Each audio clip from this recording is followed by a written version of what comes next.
dahulu. Pada ketua kelas silakan memulai.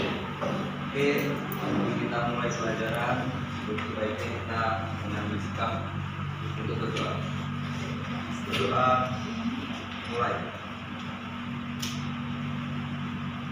Berdoa selesai. Baik, terima kasih. Ibu akan menyampaikan terlebih dahulu apa tujuan pembelajaran kita pada pagi hari ini. Kita akan mempelajari mengenai buku besar, yang mana tujuannya ialah untuk memahami bagaimana cara memposting dari jurnal umum dan jurnal khusus ke dalam buku besar. Baik, Ibu lihat sepertinya kalian pada pagi hari ini kurang semangat, jadi Ibu akan memberikan sedikit motivasi. Untuk siswa-siswi tamatan SMK, langsung lulus mendapatkan pekerjaan itu merupakan impian, kan? Nah, untuk mendapatkan pekerjaan tersebut, kita tentunya harus mempunyai keunggulan, kemampuan, dan keunikan kita sendiri yang harus dibutuhkan oleh perusahaan. Untuk mendapatkan itu, Ibu harap kalian dapat bersungguh-sungguh dalam mengikuti pembelajaran sehingga dapat menjadi bekal kalian kelak pada saat bekerja. Oke, kita lanjut ke materi. Ada yang masih ingat dengan materi minggu lalu mengenai jurnal umum? Apa itu jurnal? Harian. Apa? Buku harian. Ya, baik, benar. Jurnal adalah buku harian yang mencatat setiap transaksi yang terjadi oleh perusahaan. Nah, dari transaksi-transaksi yang dicatat di jurnal umum itu akan diposting ke dalam buku besar. Ada yang tahu apa itu buku besar? Saya, Bu. Ya, silakan. Buku besar itu merupakan catatan yang dilakukan untuk mengelompokkan akun-akun yang ada pada jurnal umum. Ya, benar. Seperti yang kalian bisa lihat di PPT yang telah Ibu sediakan, buku besar merupakan kumpulan akun yang disusun sedemikian rupa sehingga mudah ditemukan pada saat diperlukan. Mengapa dikatakan disusun secara sedemikian rupa? Karena pada buku besar, dalam pencatatannya akan dicatat per golongan, yaitu misalnya kas, piutang, dan sebagainya. Lalu, buku besar ini sendiri memiliki dua jenis, yaitu buku besar utama dan buku besar pembantu. Buku besar utama adalah buku besar yang mencatat setiap transaksi yang ada di jurnal umum. Lalu, kalau setiap transaksi yang di jurnal umum dicatat di buku besar utama, apa fungsi dari buku besar pembantu?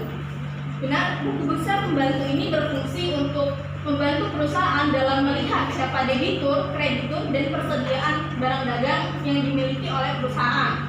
Buku besar pembantu ini umumnya digunakan oleh perusahaan dagang. Next. Nah, baik, bentuk-bentuk buku besar. Ada yang bisa disebutkan bentuk buku besar? Silakan, Asri. Besar 2 kolom, 3 kolom, dan 4 kolom. Ya, benar sekali. Buku besar itu ada 4 jenis. Yang pertama itu bentuk T sederhana. Mengapa dikatakan bentuk T sederhana? Karena bentuknya itu seperti huruf T, yang mana pada pojok sebelah kanan Ibu itu akan dituliskan nama akun, dan untuk pojok sebelah kiri atas itu akan dituliskan nomor akun. Ibu contohkan misalnya akun tes.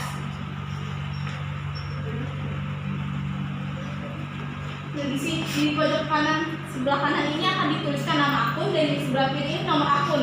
Ibu contohkan apabila menggunakan pengkodean numerik akan menggunakan nomor akun 110 dan seterusnya. Lalu yang kedua ini bentuk buku besar saldo rangkap, yang mana dia ini diulang. Mengapa dikatakan saldo rangkap? Karena dia ini berulang. Seperti yang dilihat, tanggal keterangan referensi jumlah, diulang lagi tanggal keterangan referensi jumlah. Yang mana bagian sebelah kanan ini akan dicatat untuk pencatatan nominal ada di debit, dan yang sebelah kiri ini akan digunakan untuk nominal di sebelah kredit. Sama seperti tadi, nanti akan dituliskan nama akun dan nomor akunnya. Selanjutnya ini ada bentuk saldo tunggal, atau mungkin biasa kalian dengar dengan 3 rangkap. Mengapa dikatakan 3 rangkap? Karena pada bagian nominal ini ada 3 bagian, yaitu debit, kredit, dan saldo. Bedanya dengan tadi, ini akan langsung dijumlahkan atau dilakukan pengurangan. Jadi saldonya itu langsung terlihat berapa jumlah saldo yang dimiliki oleh perusahaan. Lalu selanjutnya adalah saldo rangkap, atau biasa kalian dengar dengan 4 rangkap. Nah, ini apa bedanya dengan yang tadi? Kalau yang ini ada bagian saldonya ini dijelaskan, ada kolom debit dan ada kolom kredit, sehingga lebih memperjelas perusahaan apakah saldo itu terletak di sebelah debit atau sebelah kredit. Baik, Ibu akan memberikan studi kasus.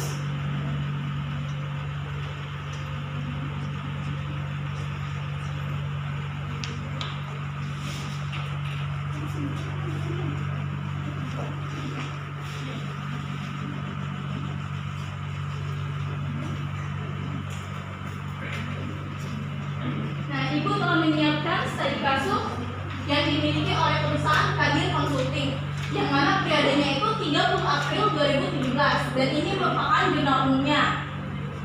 Nah, Ibu kasih contoh satu untuk dilakukan posting, yaitu akun piutang usaha.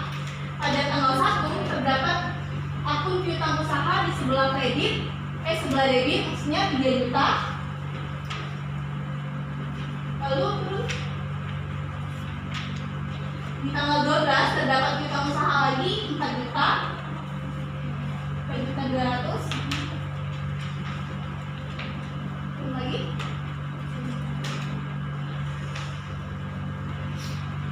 di tanggal 20 juga ada 2.100.000.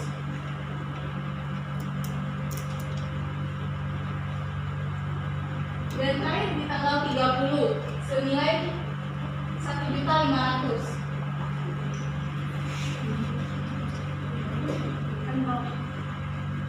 Nah, ini untuk pencatatan dari posting yang dilakukan dari jurnal umum ke buku besar pada akun piutang usaha.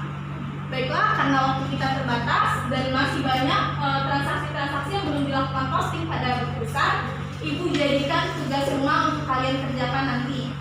Mungkin itu saja. Ibu akhiri. Wabillahi taufiq wal hidayah. Wassalamualaikum warahmatullahi wabarakatuh. Waalaikumsalam warahmatullahi wabarakatuh. Jangan lupa mempelajari materi selanjutnya mengenai neraca saldo. Siap, Bu. Pergi ya. Terima kasih.